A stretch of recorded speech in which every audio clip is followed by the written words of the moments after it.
AK football ടോക്സിന്റെ പുതിയ വീഡിയോയിലേക്ക് എല്ലാവർക്കും സ്വാഗതം. ഫുട്ബോൾ താരങ്ങളുടെ മികവിന് ലഭിക്കുന്ന പുരസ്കാരങ്ങളിൽ ഏറ്റവും അമൂല്യമായി കാണുന്ന പുരസ്കാരങ്ങളിൽ ഒന്നാണ് ബാലൻ ദി ഓർ. ഒരു കാലത്ത് ലയണൽ മെസ്സിയും ക്രിസ്ത്യാനോ റൊണാൾഡോയും മത്സരിച്ച് നേടിയെടുത്ത പുരസ്കാരമായിരുന്നു ബാലൻ ദി ഓർ.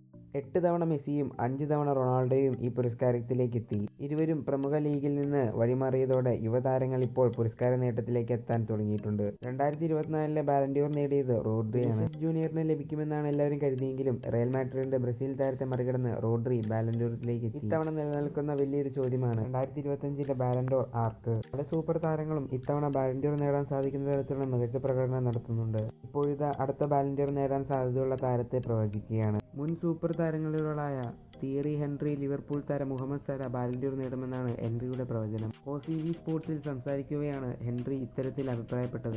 ലിവർപൂളിനൊപ്പം മിന്നും രീതിയിലുള്ള കളികളാണ് സല കളിക്കുന്നത്. വിനീഷ്യസ് ജൂനിയറും പുരസ്കാരത്തിലേക്ക് എത്താൻ സാധ്യതയുള്ള പ്ലെയറാണെങ്കിലും കൂടുതൽ സാധ്യത സലയ്ക്കാണെന്നാണ് ഹെൻറി പറയുന്നത്. സല ഈ തവണ പ്രീമിയർ ലീഗിലെ ഗോൾ വേട്ടക്കാരിലെ തലപ്പത്തുള്ളവനാണ്. എന്നാൽ താരം ലിവർപൂൾ വിടാനുള്ള സാധ്യതകളാണ് കൂടുതൽ. അടുത്ത കാലത്തിറങ്ങിയ റിപ്പോർട്ടുകൾ പ്രകാരം സല ലിവർപൂൾ വിടാനാണ് സാധ്യത.